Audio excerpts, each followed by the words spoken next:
केंद्र के खिलाफ विपक्षी एकजुटता दिखाने के लिए आज कांग्रेस की अंतरिम अध्यक्ष सोनिया गांधी के नेतृत्व में बैठक बुलाई गई है। बैठक में 15 दलों के नेता शामिल होंगे। बैठक शाम को वर्चुअली तौर पर आयोजित होगी। बंगाल के सीएम ममता बनर्जी, तमिलनाडु के सीएम एम के स्टालिन, महाराष्ट्र के सीएम उद्धव ठाकरे, एनसीपी प्रमुख शरद पवार समेत विपक्षी दलों के कई बड़े नेता इस बैठक में शामिल होंगे। हालांकि आम आदमी पार्टी और बहुजन समाज पार्टी को इस बैठक के लिए न्योता नहीं भेजा गया है। दरअसल इसी महीने की शुरुआत में ममता बनर्जी का दिल्ली दौरा हुआ था। दिल्ली दौरे के दौरान बंगाल की मुख्यमंत्री ममता बनर्जी ने सोनिया गांधी समेत कई अन्य नेताओं से मुलाकात की थी। विपक्षी नेताओं से मुलाकात कर ममता बनर्जी ने केंद्र सरकार को बता दिया था कि विपक्ष इतना कमजोर नहीं है जितना सरकार समझ रही है। ममता सोनिया की मुलाकात ने यह साफ कर दिया था कि विपक्षी दल आगामी लोकसभा चुनाव एक साथ मिलकर लड़ने की योजना बना रहे हैं। केंद्र के खिलाफ विपक्षी एकता को दिखाने के लिए ये बैठक हो रही है और बैठक को कांग्रेस की अंतरिम अध्यक्ष सोनिया गांधी ने बुलाया है। खास बात यह है कि इस बैठक में आम आदमी पार्टी और बहुजन समाज पार्टी को कोई न्योता नहीं भेजा गया है। कांग्रेस अध्यक्ष सोनिया गांधी की ओर से बुलाई गई इस बैठक में पेगासस जासूसी कांड और महंगाई के मुद्दे पर मोदी सरकार की लगातार घेराबंदी जारी रखने के लिए विपक्षी दलों के बीच सहयोग और समन्वय को आगे बढ़ाने का भी एजेंडा शामिल है। बता दें कि सोनिया गांधी की पहल को अगले साल राज्यों में विधानसभा चुनावों और 2024 के लोकसभा चुनाव से पहले विपक्ष के कदमों की कुंजी के रूप में देखा जा रहा है। जहां बीजेपी सत्ता में तीसरे कार्यकाल की वापसी के लिए चुनावी मैदान में होगी, वहीं अब विपक्ष की ये कोशिशें कितनी ज्यादा रंग ला पाती हैं, ये देखने वाली बात होगी।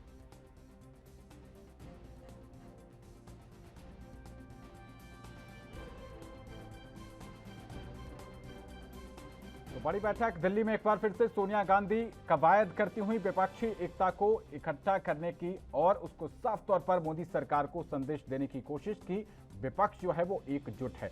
इस बैठक में हालांकि हैरानी भरी बात यह है कि अरविंद केजरीवाल की पार्टी जो आम आदमी पार्टी है उसको और मायावती की पार्टी बहुजन समाज पार्टी को न्योता नहीं दिया गया है। ये जरूर चौंकाने वाली बात सामने आई है। हालांकि इससे पहले जब राहुल गांधी ने भी बैठक बुलाई थी तो उस बैठक में आम आदमी पार्टी की ओर से कोई भी शामिल नहीं हुआ था और उसके बाद जब कपिल सिब्बल ने एक पार्टी इसी तरीके से बुलाई थी उसमें आम आदमी पार्टी के कद्दावर नेता संजय सिंह शामिल हुए थे। तो अभी तक कंफ्यूजन ये भी दिखाई दे रही है कि कांग्रेस के नेतृत्व में भी कई फाड़ हो चुके हैं। अब ये कई फाड़ 2024 के लोकसभा चुनाव को लेकर और 2022 में कई प्रमुख राज्यों में जो चुनाव होने हैं उसमें इनकी एकता कितनी ज्यादा असर डाल पाएगी। हालांकि ममता बनर्जी एक नए खेमे के तौर पर सामने आ रही हैं और वो तमाम जो विपक्षी पार्टियां हैं उनको अपनी लीडरशिप में एकत्रित करती हुई इकट्ठा करती हुई दिखाई दे रही हैं। इसी बीच कांग्रेस के अंतरिम अध्यक्ष सोनिया गांधी की तरफ से यह बैठक का बुलाया जाना अपने आप में काफी ज्यादा अहम हो जाता है। विपक्षी एकता को मजबूत करने के लक्ष्य को लेकर इसमें जो एनसीपी के प्रमुख हैं शरद पवार वो भी शामिल हो रहे हैं और महाराष्ट्र के मुख्यमंत्री उद्धव ठाकरे भी शामिल हो रहे हैं। संजय राउत जिस तरीके से नजदीकियां बढ़ा रहे हैं कांग्रेस के साथ, एक नया विकल्प और एक नया गठबंधन भी 2024 लोकसभा चुनावों से पहले सामने आ सकता है। लेकिन अब इसकी कवायद को इस बात में भी देखा जा रहा है कि क्या सोनिया गांधी अब राहुल गांधी के लिए बैटिंग करती हुई उनके लिए एक तरीके से तैयारियां करती हुई दिखाई दे रही हैं, क्योंकि जो राहुल गांधी की तरफ से बैठक बुलाई गई उसके बाद कपिल सिब्बल की बैठक का बुलाया जाना कांग्रेस के नेतृत्व पर सवाल खड़े कर गया था। अब उसी को ये डैमेज कंट्रोल के रूप में भी देखी जाएगी इस बैठक को। फिलहाल ये बैठक आज शाम को वर्चुअली होनी है और इसके बाद फिजिकली ये बैठक कब होती है ये भी देखने वाली बात जरूर होगी। आज शाम 4-5 बजे के आसपास इस बैठक को बुलाया गया है और खास बात यह है कि बहुजन समाज पार्टी और आम आदमी पार्टी को इस बैठक में न्योता नहीं भेजा गया। तो क्या अरविंद केजरीवाल से दूरी बनाते हुए नजर आ रहे हैं कांग्रेस का जो गांधी परिवार कहा जाता है, क्योंकि मेन कमान जो है वो गांधी परिवार के हाथों में ही है। अब ये बैठक आगे की दिशा तय करेगी।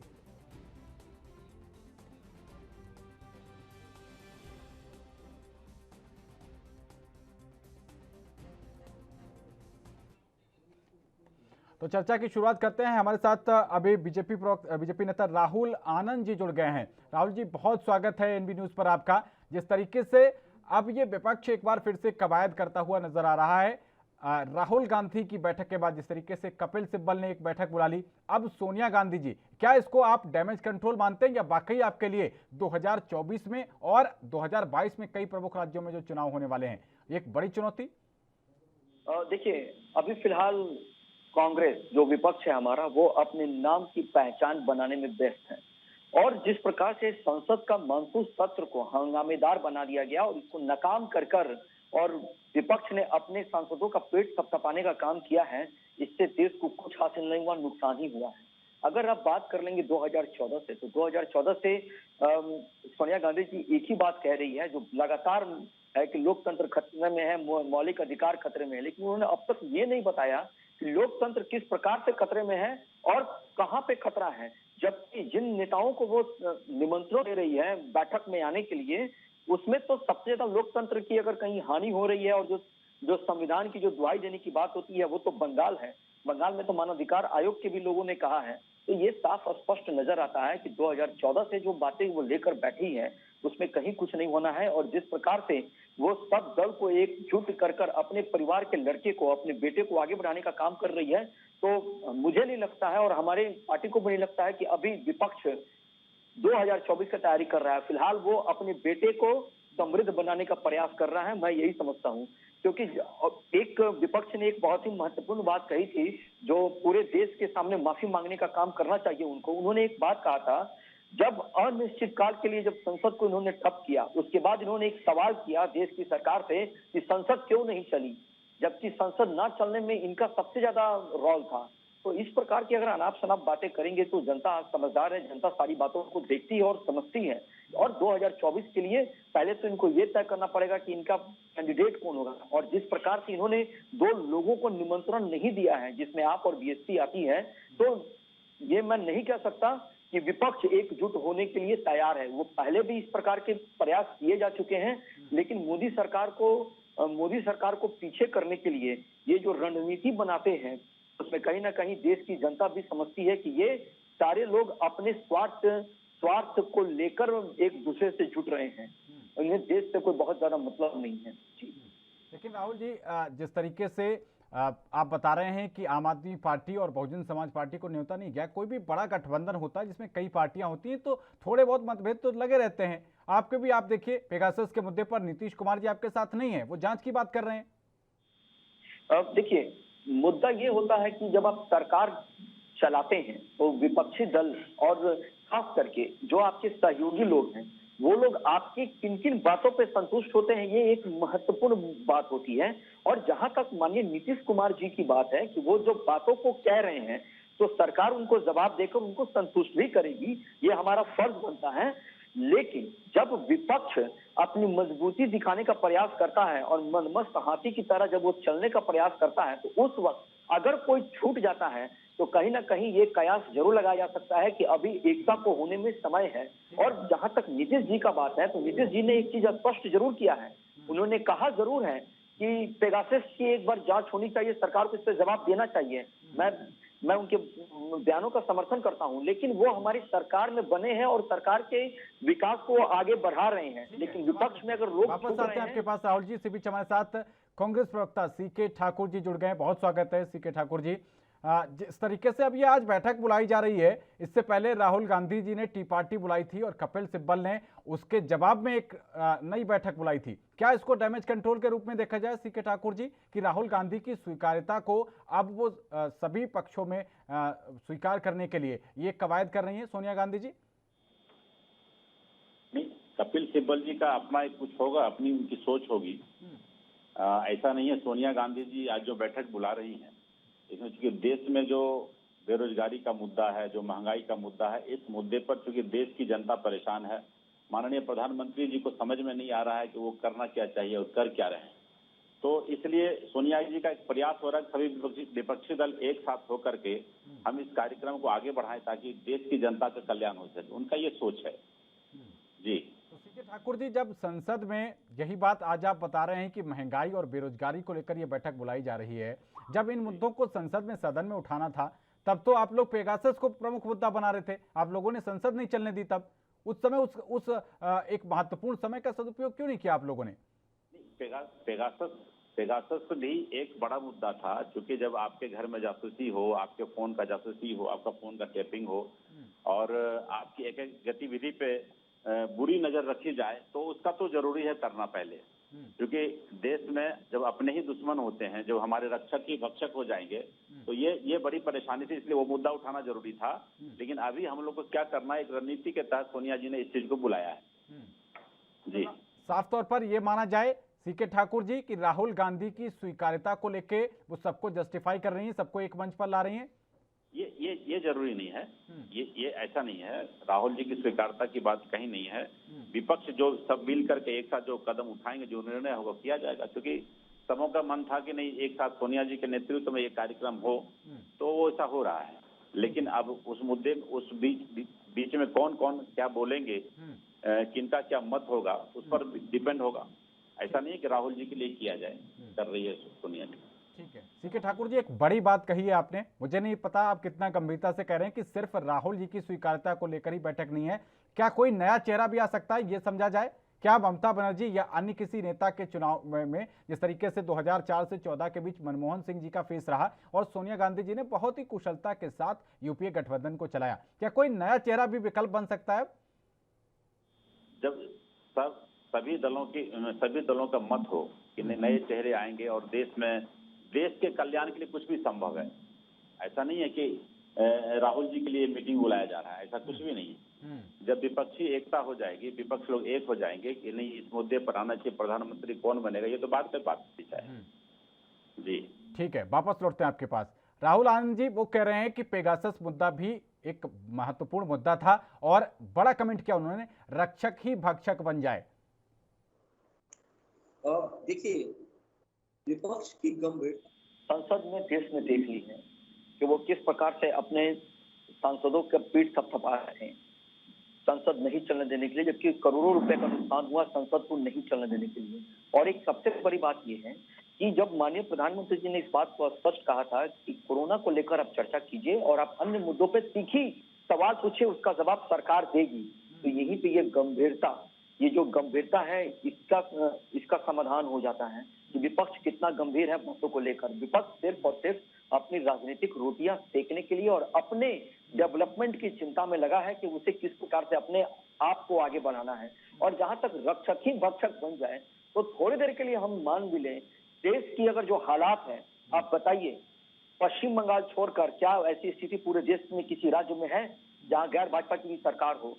थोड़ी देर के लिए निष्पक्ष होकर अगर सोचा जाए तो ममता बनर्जी जी जिस प्रकार का शासन चला रही है, क्या ये सही है? ये पैनलिस्ट जो बैठे हैं वो भी जानते हैं और आप मीडिया के देश के चौथे स्तंभ हैं, आपको भी पता है कि वहां किस प्रकार से रूल किया जा रहा है। और जबकि हाईकोर्ट ने भी चिंता जताया है और मानवाधिकार आयोग ने भी चिंता जताया है, लेकिन ये लोकतंत्र के मंदिर में ये पूजा नजर आता है और जो लोगों पे ये आप बीती है उनको बताया जाता है गलत। तो आप इसी से अंदाजा लगा सकते हैं कि कौन रक्षक किसका भक्षक हो चुका है। और पूरे देश की बात कर लीजिए तो कहीं भी इस प्रकार का कृत्य देखने को नहीं मिला है जो मानवता। राहुल जी, दो चीजें पेगासस के मुद्दे पर आपने कहा, ठीक है, कि वो महत्वपूर्ण नहीं था, जबकि सुप्रीम कोर्ट ने साफ तौर पर यह टिप्पणी की है कि ऐसे मुद्दे पर जब देश की सुरक्षा का सवाल हो वो चुपचाप नहीं बैठ सकते, लापरवाही बर्दाश्त नहीं होगी इस मुद्दे में। दूसरी बात, आपने ममता बनर्जी की बात कर रहे हैं। सर, आपके पास सारी एजेंसीज हैं, आपके राष्ट्रपति आपके ही दल से इससे पहले वो रहे, क्या दिक्कत है? लगा दीजिए राष्ट्रपति शासन, अगर आप कह रहे हैं तो ऐसी कहीं स्थिति नहीं है। देखिए, राष्ट्रपति शासन लगाने के लिए मैं आपके दोनों प्रश्नों का उत्तर देता हूं। राष्ट्रपति शासन लगाने के लिए जो राष्ट्रपति की जो अधिकार क्षेत्र है और खास करके जो जनता के बीच में जो बातों को रखा जाता है और किस किस पॉइंट को लेना है और तब जाकर राष्ट्रपति शासन लगाना है, तब ही लगता है। मेरे कहने से सरकार नहीं लगाती है। दूसरी बात, जो पेगासस की बात है और जो सुप्रीम कोर्ट ने कहा है, तो मैं सुप्रीम कोर्ट का बहुत सम्मान करता हूं और सुप्रीम कोर्ट ने जो कहा है कि राष्ट्रीयता और सुरक्षा से कोई समझौता नहीं किया जा सकता, यही हमारी देश की सरकार भी कहती है। और सरकार ने कहा है कि किसी प्रकार की कोई जासूसी नहीं हुई है, तो इस चीज को मानना चाहिए। अगर आप असंतुष्ट हैं तो सरकार से आप सवाल लीजिए और उसका जवाब मांगिए, लेकिन उसके लिए आपको देश की सरकार का साथ भी देना पड़ेगा देश की संसद को चलाने के लिए, क्योंकि जो 135 करोड़ के लोगों ने जो चुनकर जिस सरकार को वहां बैठाया है वो राष्ट्रहित और विकास के मुद्दों पर चर्चा करने के लिए बताया है। अगर कहीं कोई त्रुटि होती है तो विपक्ष अपनी जवाबदेही देने से वो पीछे हटता है। जब माननीय प्रधानमंत्री जी ने स्पष्ट कहा था इस बात को कि आप तीखे सवाल कीजिए, तो ये पेगासस का भी वो सवाल करते हैं और साथ में कोरोना को लेकर सरकार को भी घेरते हैं, जो इन्होंने नहीं किया। यही बताता है कि आप कितने आपने गंभीर सवाल नहीं उठाए। दूसरी चीज, आम आदमी पार्टी और बहुजन समाज पार्टी से क्या दिक्कत है? क्या इनके सांसद आपके पक्ष में नहीं आने वाले? ये भी तो लगातार बीजेपी के खिलाफ ही चुनाव प्रचार कर रहे हैं। देखिए, लोकतंत्र में हर किसी को आजादी है कि अपने विचार को अपनी जनता के बीच में रखे और जनता अपनी बुद्धि विवेक से सरकार को चुनती है, तो हमें उनसे कहीं कोई ऐतराज नहीं है। हाँ, सीके ठाकुर जी, क्या आपको मेरी आवाज मिल पा रही है? सीके ठाकुर जी से शायद तकनीकी खामी के चलते संपर्क टूट गया है। राहुल जी, ये जो बात कही कि नीतीश कुमार जी आपके साथ नहीं है, सुप्रीम कोर्ट भी कह रहा है कि पेगासस एक मुद्दा है और इसको यूं ही नहीं नकारा जा सकता। इसको लेकर आपसे हलफनामा भी मांगा था, हालांकि हलफनामे में आपने इस बात से इनकार किया है, लेकिन जिस तरीके से रिपोर्ट्स आई हैं, फ्रांस की सरकार ने तो जांच बैठा दी। आपको क्या दिक्कत थी? देखिए, सरकार ने जांच बैठाई है तो जांच के रिपोर्ट के आने का इंतजार करना चाहिए, हम सबको करना चाहिए। और आपने एक बात कही कि नीतीश जी आपके साथ इस मुद्दे पे नहीं है, तो मैंने आपको पहले भी प्रारंभिक संबोधन में कहा था कि बहुत जगह बातें ऐसी होती है कि जब गठबंधन होती है तो बहुत सारी बातें ऐसी होती है जिसको आपको सुनना पड़ता है और कुछ हमें भी सुनना पड़ता है, और जो डेवलपमेंट बीच का जो रास्ता है वो निकालना पड़ता है। ठीक है, यही चीज मैं देश के विपक्ष से भी उम्मीद करता हूं कि वो अपनी बातों को रखे, सरकार के सामने अपने सवाल करे, सरकार से जवाब ले, लेकिन देश की संसद को भी चलने दे। यहाँ ठीक है, आते हैं राहुल जी आपके पास, आते हैं आपके पास। सीके ठाकुर जी हमारे साथ दोबारा कनेक्ट हो गए हैं। सीके ठाकुर जी, क्या दिक्कत है आम आदमी पार्टी और बहुजन समाज पार्टी में? ये भी तो बीजेपी के खिलाफ ही चुनाव लड़ रहे हैं। आपकी विपक्षी एकता और ज्यादा मजबूत हो जाती, इनसे क्या दिक्कत लगी आपको? क्यों नहीं इनको न्योता भेजा? नहीं, ऐसा नहीं है।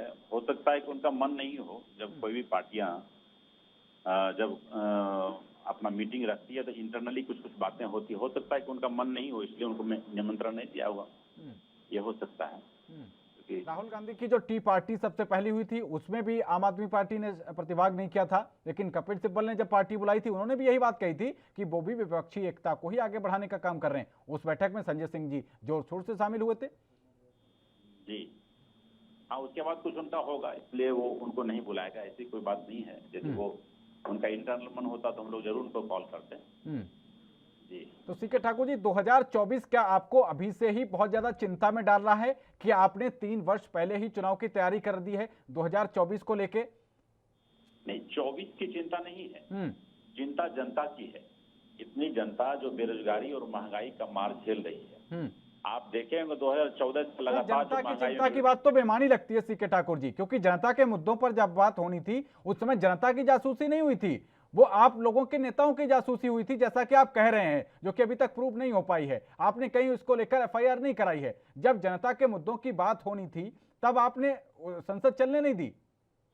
नहीं, वो तो पेगासस के मुद्दे पे हमने नहीं चलने दिया, लेकिन जनता की बात आ रही है। अब इस विपक्ष आंदोलन होगी, आंदोलन की तैयारी होगी, क्योंकि जो माननीय प्रधानमंत्री नरेंद्र मोदी जी का रुख है देश के प्रति, देश की एक एक जितनी सरकारी संस्थानें उनको प्राइवेट करते जा रहे हैं।